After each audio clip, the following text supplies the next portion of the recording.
Hello everyone, तो कैसे हैं आप सभी। उम्मीद करता हूँ आप सभी बहुत ही अच्छे होंगे।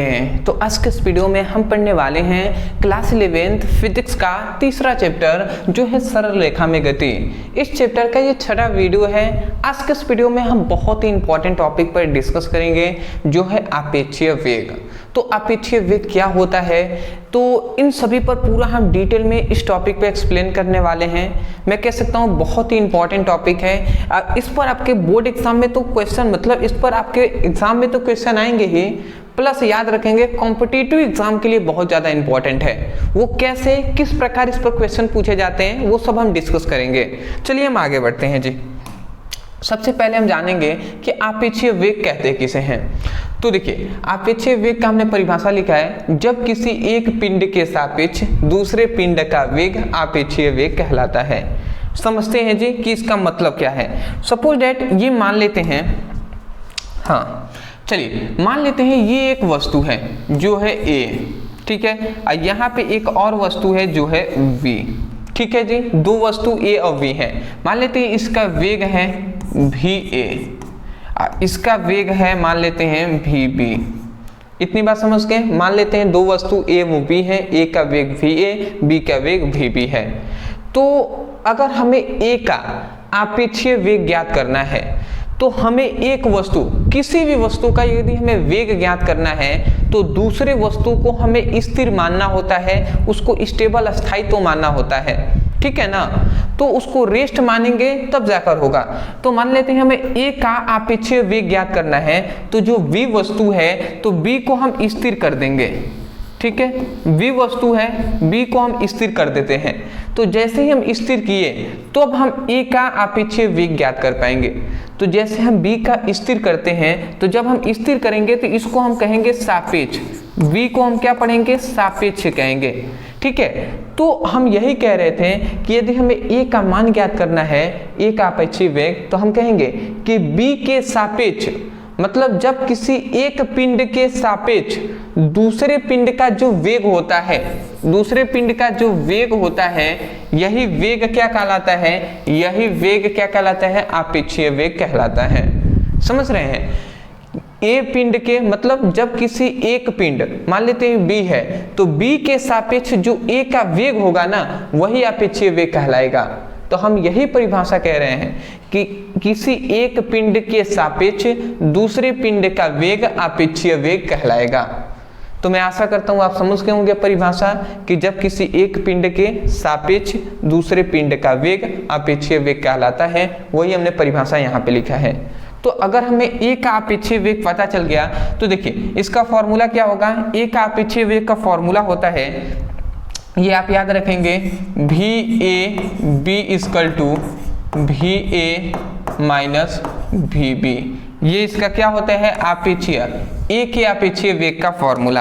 आप कहेंगे सर कैसे आया है, तो देखिए ये बात आप याद रखेंगे। सबसे इधर वाला देखिए, जो इधर है ना, सबसे इधर नीचे ए भी दिखाई दे रहा है, तो बी जो इधर साइड में दिखाई दे रहा है उसको हम सापेक्ष माने हैं।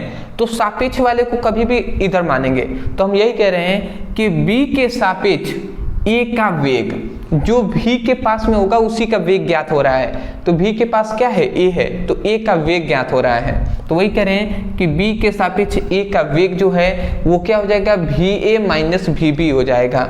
मतलब ए के वेग में से अगर बी के वेग को हम घटा देते हैं तो हमें बी का मतलब ए का वेग हमें पता चल जाएगा, ठीक है। ए का आपेक्षीय वेग पता चल जाएगा। अब आप कहेंगे कि सर हमें ए का तो आपेक्षीय वेग का फॉर्मूला पता चल गया, बट अगर हमें बी का आपेक्षीय वेग का चाहिए फॉर्मूला तो कैसे हम निकालेंगे। तो उस समय पे क्या करेंगे, उस समय पे हम इसको स्थिर ना मान के, देखिए अब हमें मान लेते हैं बी का आपेक्षीय वेग ज्ञात करना है, तो हम ए को क्या मानेंगे, ए को हम स्थिर मानेंगे।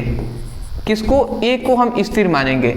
तो ए को स्थिर मानते हैं तो तब जाकर इसका जो वेग होगा ना, तब जाकर जो v का वेग होगा वो वेग क्या कहलाएगा, वही आपेक्षीय वेग कहलाएगा। तो हम कह सकते हैं कि a के सापेक्ष b का वेग आपेक्षीय वेग कहलाता है। तो इसका फॉर्मूला क्या हो जाएगा, भी बी ए इक्वल टू भी बी माइनस भी ए। ये फॉर्मूला हो जाएगा जी। बात समझ रहे हैं? ये इसका फॉर्मूला हो जाएगा VAB equal to VB minus VA। आप कहेंगे कैसे, तो समझिएगा, देखिए यहाँ पे हम सीधा इधर देखेंगे तो इधर A है, तो A के सापेक्ष B का वेग equal to VA minus VB, मतलब A के वेग मतलब B के वेग में से A के वेग को घटा देंगे तो उस समय पर हमें B का अपेक्षीय वेग पता चल जाएगा।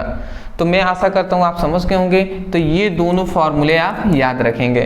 परिभाषा फिगर आपको हमने समझाने के तौर पे बताया, ये फॉर्मूला आप याद रखेंगे। अब देखिए इससे भी ज़्यादा इंपॉर्टेंट, अपेक्षीय वेग से ज़्यादा इंपॉर्टेंट क्या है कि इसकी 3 कंडीशन होते हैं, 3 शर्तें होते हैं, 3 स्थितियाँ होती हैं, उसको हमें समझना। तो याद रखेंगे अपेक्षीय वेग का हम यहाँ पे लिखते हैं अपेक्षिक वेग की 3 स्थितियाँ होती हैं, 3 स्थितियाँ होती हैं, 3 स्थितियाँ होती हैं, ठीक है। और वो कौन कौन सी होती हैं, तो चलिए हम सबसे पहले पर डिस्कस करते हैं। पहली स्थिति मतलब स्थिति फर्स्ट, स्थिति फर्स्ट। तो स्थिति फर्स्ट में हमें क्या बात बताया गया, स्थिति फर्स्ट में ये बात बताया गया कि मान लेते हैं 2 वस्तु हैं, तो दोनों का दिशा देख रहे हैं, दोनों की दिशा एक और है, तो दोनों की दिशा और दोनों का वेग यदि एक समान हो तो उस समय पर अपेक्षीय वेग क्या होगा। तो पहली स्थिति इनकी यही थी। पहली स्थिति में क्या बताया गया कि यदि, ये बताइए,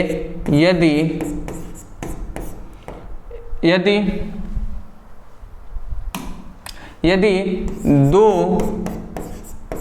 पिंडों का वेग और प्लस दिशा एक समान हो तो उस समय पर अपेक्षीय वेग क्या होगा। ये आपसे क्वेश्चन पूछा गया। पहली स्थिति में यही बात बताया गया है, यदि 2 पिंड का वेग और दिशा यदि समान हो तो उस समय पर अपेक्षीय वेग क्या होगा। तो समझिएगा, इसके लिए अगर हम देखें तो मान लेते हैं ये एक वस्तु है जो है A, एक वस्तु है B। सपोज दैट ऐसे हम मान लेते हैं कि ये वस्तु है B। देखिए 2 वस्तु हैं, दोनों का मान लेते हैं दिशा इस ओर है और दोनों का वेग मान लेते हैं, इसका VA है, इसका VB है, और दोनों का वेग मान लेते हैं ये 5 किलोमीटर की स्पीड से चल रही है प्रति घंटे की स्पीड से, ये भी 5 किलोमीटर प्रति घंटे की स्पीड से चल रही हैं। तो कहा गया ना कि दोनों की दिशा और वेग दोनों अगर समान हो तो उस समय पर अपेक्षीय वेग क्या होगा। तो मान लेते हैं एक अपेक्षीय वेग ज्ञात करना है, तो हम जानते हैं एक अपेक्षीय वेग VAB equal to VA minus VB होता है।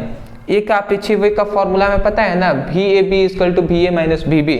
तो अब बताइए आप इस फॉर्मूले पर अगर हम पुटअप करें तो हमें क्या मिलता है, VAB मतलब B के सापेक्ष A का जो वेग मिलेगा वो 0 मिलेगा। बताइए मिलेगा कि नहीं मिलेगा भैया, मिलेगा ना, बिल्कुल मिलेगा। आप कहेंगे कैसे सर, दोनों अगर गति कर रहे हैं तो दोनों का 5-5 किलोमीटर की स्पीड इसका है, तो स्पीड इसका अपेक्षीय वेग 0 कैसे हो जाएगा। तो भैया होगा, इसलिए होगा कि देखिए A का जो वेग है वो 5 है, तो मान लेते इसके जगह पर 5 रखें, अब B के जगह पर भी 5 रखें, तो 5 में से 5 गए तो 0 ही ना आया, तो इसका अपेक्षीय वेग 0 हो जाएगा। ठीक है, तो A का भी अपेक्षीय वेग 0 होगा। अगर हम B का भी अपेक्षीय वेग निकालेंगे तो A के लिए था ना, ये तो हमने A के लिए ज्ञात किया। यदि हम B के लिए भी देखें ना तो B के लिए भी क्या हो जाएगा, VAB equal to VB minus VA। तो इसका भी अगर हम देखें तो इसका भी, अगर इसके लिए भी देखें तो इसके लिए भी VBA इक्वल टू भी 0 ही आएगा। VBA इक्वल टू भी 0 ही आएगा। ठीक है, इससे आपको कंफ्यूज नहीं होना है। भी मतलब A का अपेक्षीय वेग भी 0 आएगा, B का अपेक्षीय वेग भी 0 आएगा। आप कहेंगे कैसे आएगा सर, ये बताइए, आप एग्जाम्पल दीजिए।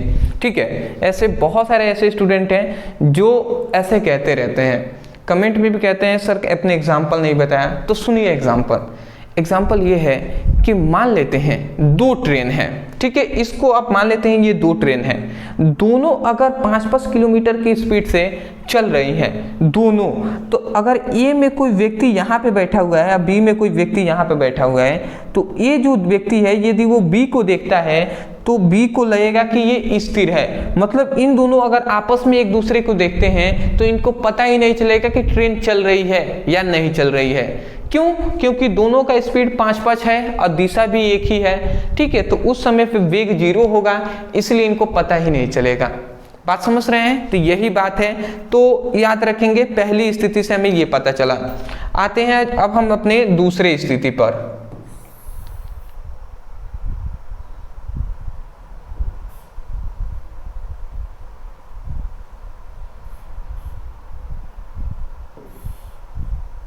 ठीक है जी, अब हम आते हैं अपने दूसरी स्थिति पर। तो हम लिखते हैं स्थिति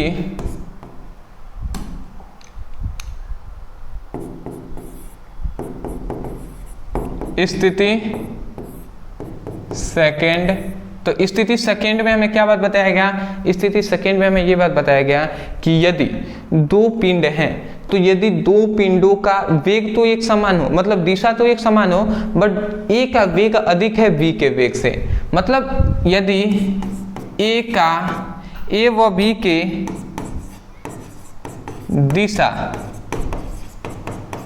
समान हो, परंतु ए का वेग बी के वेग से अधिक हो। यदि ए और बी का दोनों का वेग एक दिशा में, मतलब दिशा तो समान हो, परंतु ए का वेग बी के वेग से अधिक है, इसका मतलब क्या हुआ कि ए का जो वेग है वो अधिक है बी के वेग से। यदि ऐसा होता है कि ए का जो वेग है वो अधिक है बी के वेग से, तो क्या होगा? तो फिगर से हम समझते हैं। सपोज दैट ऐसा हम मान लेते हैं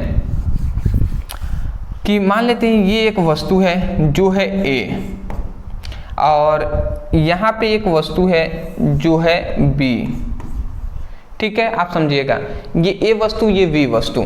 मान लेते हैं ए का वेग है भी ए और बी का वेग है भी बी।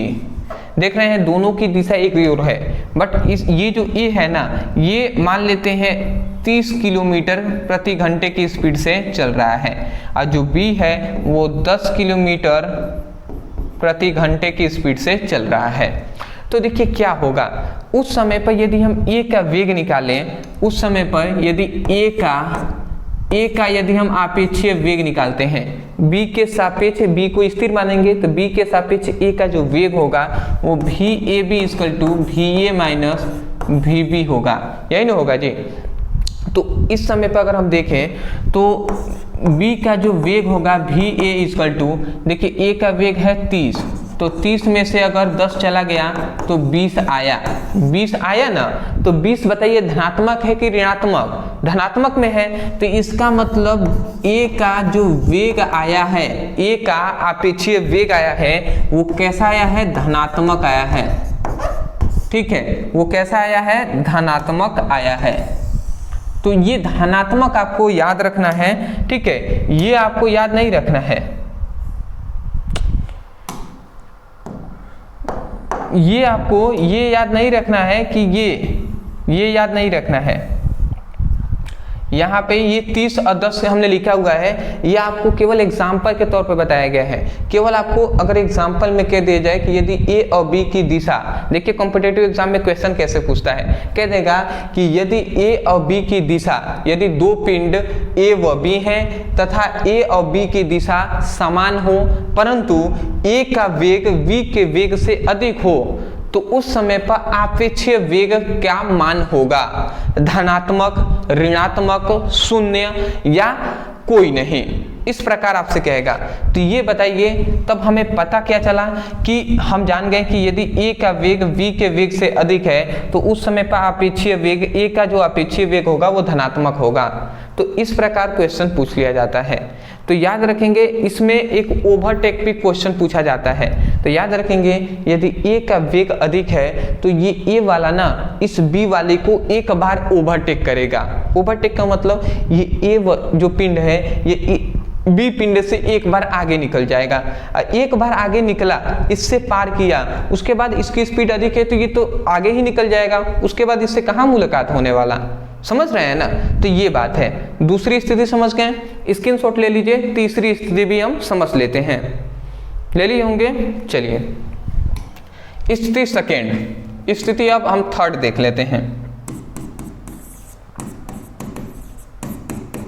स्थिति थर्ड, स्थिति थर्ड में आपको ये जानना है कि इसमें ये बताया जाता है कि यदि ए व बी की दिशा और वेग अलग हो, ठीक है। यदि ए और बी की दिशा और वेग दोनों ही अलग हो तो उस समय पे क्या होगा। सपोज दैट मान लेते हैं ये एक वस्तु है जो है ए, एक मान लेते हैं यहाँ पे वस्तु है जो है बी, ठीक है। मान लेते हैं ए जो वेग की दिशा है, ये वस्तु है इसकी वेग की दिशा है भी ए, इस ओर गति कर रहा है, और जो बी है इसका वेग है भी बी, और ये इस तरफ गति कर रहा है। तो उस समय पे याद रखेंगे यदि ए का वेग की दिशा इस ओर, बी की दिशा इस ओर है, तो उस समय पर यदि हम ए का आपेक्षीय वेग निकालें तो ए का जो आपेक्षीय वेग क्या लिखेंगे, बी के सापेक्ष ए का वेग, तो ये क्या हो जाएगा भी ए माइनस भी बी होता है ना। बट इस समय पर यहाँ पे हम माइनस लेंगे बी के मान को। क्यों माइनस ले रहे हैं, क्योंकि इनकी दिशा जस्ट एक दूसरे के विपरीत है, तो इसलिए यहाँ पे हम माइनस लेंगे। तो उस समय पर भी ए और ये माइनस माइनस प्लस हो जाएंगे, प्लस भी बी हो जाएगा। तो ये आपका यहाँ पे फॉर्मूला मिल गया कि यदि दो वस्तुओं का वेग और दिशा जस्ट एक दूसरे के विपरीत हो तो उस समय पर जो ए का आपेक्षीय वेग होगा वो ए और बी दोनों के वेग के योग के बराबर होगा। अगर मैं आपसे कहूँ कि मान लेते हैं ये 30 किलोमीटर, इसको एग्जाम्पल से समझते हैं। मान लेते हैं ये 30 किलोमीटर प्रति घंटे की स्पीड से चल रही है, ये मान लेते हैं 20 किलोमीटर प्रति घंटे की स्पीड से चल रही है। तो अगर ऐसा मान लेते हैं ये ट्रेन है 30 की स्पीड से इधर चल रही है, बी है ये 20 की स्पीड से चल रही है।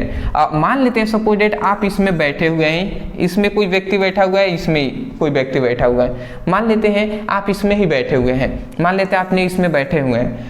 तो अगर आप बैठे हुए हैं, ये ट्रेन 30 के स्पीड से चल रही है, ये 20 के स्पीड से, तो जैसे ही ये ट्रेन इस ट्रेन से पास से गुजरेगी ना तो आपको लगेगा कि हमारी ट्रेन का जो वेग है वो बढ़ गया है, ठीक है। ऐसा आपने अनुभव किया होगा कि आपके ट्रेन में बैठे हुए हैं, वहां से एक ट्रेन गुजर रही है, आपकी भी ट्रेन चल रही है, तो आपको लगेगा कि मेरी ट्रेन की स्पीड बढ़ गई।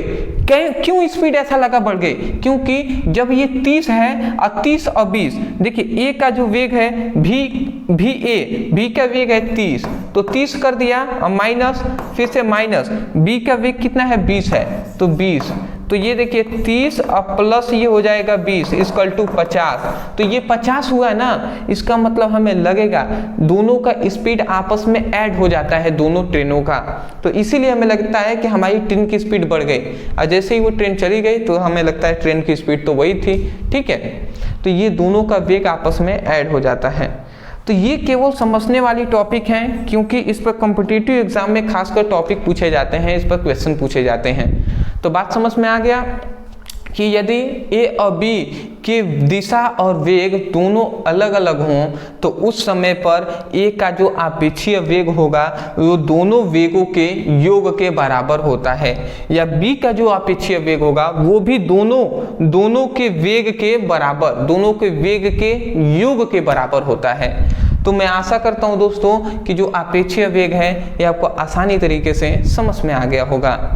अदरवाइज मैं यही कहूँगा, यदि आपको समझ में आया है तब जाकर वीडियो को लाइक करके चैनल को सब्सक्राइब जरूर कर लीजिएगा, क्योंकि यदि आपको ये समझ में आ रहा है, आप सपोर्ट नहीं करेंगे तो कौन करेगा, तो सपोर्ट कर लीजिएगा। दूसरी बात यह है कि यदि आप बेसिक टू हाई फिजिक्स और केमिस्ट्री क्लास 11th की पढ़ाई करना चाहते हैं, डिस्क्रिप्शन बॉक्स में लिंक है, आप चाहें तो वहाँ पे क्लिक करके अपनी चैप्टर वाइज पढ़ाई कर सकते हैं।